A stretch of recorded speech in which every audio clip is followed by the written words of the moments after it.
Ukrainian President Volodymyr Zelensky has issued a new warning, claiming that Russia could mobilize an additional 300,000 troops after September's parliamentary elections. Kyiv believes Moscow may launch a new mobilization drive after the elections, although Russia has not confirmed any such plan and the claim remains unverified.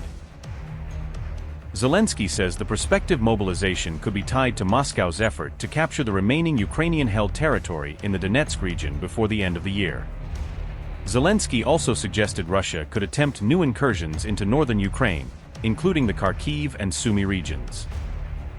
Ukraine's president says Kyiv has observed Russian military equipment near the border, raising concerns about potential pressure on Sumy and Kharkiv. Amid sustained fighting across Ukraine's eastern front and mounting uncertainty over the next phase of the war, President Volodymyr Zelensky has delivered a fresh warning about Russia's potential military plans. Zelensky says Ukraine expects Russia to mobilize at least 300,000 additional soldiers later this year, a move he believes would give Moscow more manpower for operations in the east. The Ukrainian president made the remarks in a broad briefing to reporters that was released on August 21st, setting out Kyiv's assessment of Russian force generation plans and battlefield objectives. Zelensky said he believes President Vladimir Putin could deploy the newly mobilized personnel depending on battlefield conditions, particularly along the eastern front where Russia continues to press Ukrainian defenses. Russia's parliamentary elections are scheduled for September, and Zelensky says Kyiv expects a mobilization to follow, potentially outside Russia's biggest cities to limit public backlash. Russia has not publicly announced a new draft. Zelensky said, and I quote, "We are confident that following the elections, they will carry out a mobilization. We believe this will not take place in the major cities. They'll lose all 300,000 of these newly mobilized Russians there. We'll wipe them out. They do not yet have troops in the Bryansk region, but we can see military equipment along the borders with the Russian Federation. Russia has lost 267,000 personnel since the start of the year, including around 155,000 killed to date." End quote. Zelensky argued that Russia would be unable to complete the capture of Donetsk region, where Ukrainian forces still hold around 1/5 of the territory, including the strategically important cities of Sloviansk and Kramatorsk. The Ukrainian leader also said Moscow could seek incursions into northern regions such as Sumy and Kharkiv, although he stressed that Ukraine had not detected Russian troops in Bryansk province directly across the border.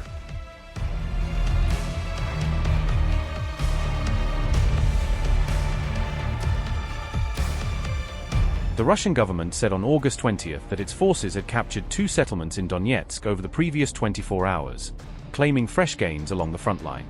Russian battle group units reportedly captured the settlements of Nikolai Poli and Matyashevo in Donetsk, according to the state-run TASS news agency. Statement by Russia's defense ministry read, and I quote, "Battle Group South units liberated the settlement of Nikolai Poli in the Donetsk People's Republic through active operations. Battle Group Center units liberated the settlement of Matyashevo in the Donetsk People's Republic through decisive operations." Unquote. The reported advances came as Russian forces continued offensive operations across several Ukrainian front lines, maintaining pressure on Kyiv's positions. Russia also claimed Ukrainian forces suffered around 1,390 casualties across the front line during the 24-hour period, according to Moscow's latest battlefield assessment. Moscow said Battle Group Center alone accounted for more than 370 Ukrainian casualties in its area of operations during the same period. Russia also claimed Battle Group East inflicted more than 320 casualties as its troops advanced deeper into Ukrainian positions, according to TASS. Moscow said its forces also struck Ukrainian fuel and energy facilities, transport infrastructure, and storage sites for unmanned aerial vehicles. Russia additionally claimed its air defenses intercepted 1,504 Ukrainian drones and 11 guided aerial bombs within a single 24-hour period. The claims came as Ukraine's death toll continued to rise following Russia's massive overnight missile and drone attack on Kyiv on August 20th. The death toll has risen after Russia launched a massive overnight missile and drone attack on Kyiv on August 20th, unleashing a prolonged barrage across the Ukrainian capital. At least 15 people were killed and dozens more were injured during the hours-long assault, according to the Kyiv Independent, as the scale of destruction continued to emerge. Kyiv Mayor Vitaly Klitschko declared August 21st a day of mourning following the deadly attack, as the city paid tribute to those killed. President Zelensky said around 40 people were injured and described the Russian assault as a massive attack that caused widespread damage across the capital. Zelensky said Russia combined ballistic and cruise missiles with large numbers of drones, in what he described as an attempt to inflict maximum damage on Kyiv. 2 blasts at the same time, like nothing I'd heard before, victim Galina Morozova told the Kyiv Independent, describing the terrifying impact of the attack. "I didn't see light. Just sound. I was covered with glass, blinds, bits from the frame," Morozova said, recalling the moment the explosion struck. Zelensky said, and I quote, "Emergency crews have been working at the sites of Russian strikes since overnight. It was a massive attack. The Russians had been preparing for a long time, combining different types of ballistic missiles, cruise missiles, and drones, aiming to cause as much damage as possible to civilian infrastructure. There is destruction in Kyiv and the region, as well as in the Odessa and Chernihiv regions. In the capital, residential buildings were damaged, including a high-rise whose upper floors were destroyed, as well as a children's hospital and a school. Emergency response and rescue operations are ongoing. As of now, we know that this Russian strike has claimed the lives of 12 people in Kyiv, with 1 person killed in the region. My condolences to all the families and loved ones. Around 40 more people were injured. In the Odessa region, the enemy carried out a drone attack on a border crossing with Moldova. In the Chernihiv region, it targeted gas infrastructure.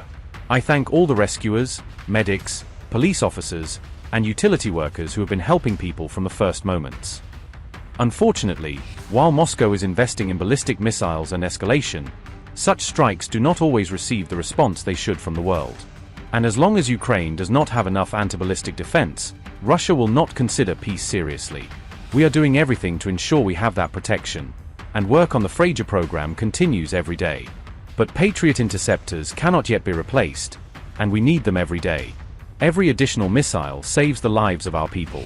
I thank everyone who understands this and is looking for and finding ways to help." Unquote. Ukraine's Air Force said Russia launched 44 cruise missiles, 2 Banderol drones and 168 Shahd drones during the massive overnight barrage. Ukrainian forces said they intercepted 39 of the cruise missiles, both Banderol drones and 145 Shahd drones as they attempted to defend the capital. But Ukraine's military did not reveal how many ballistic or hypersonic missiles Russia fired, leaving questions over the full scale and composition of the attack. Zelensky said Kyiv was ready to pay for additional Patriot missiles after the attack exposed the continuing challenge of defending the capital against Russian ballistic strikes. Upgrade your news experience with the all-new HT app. Download now.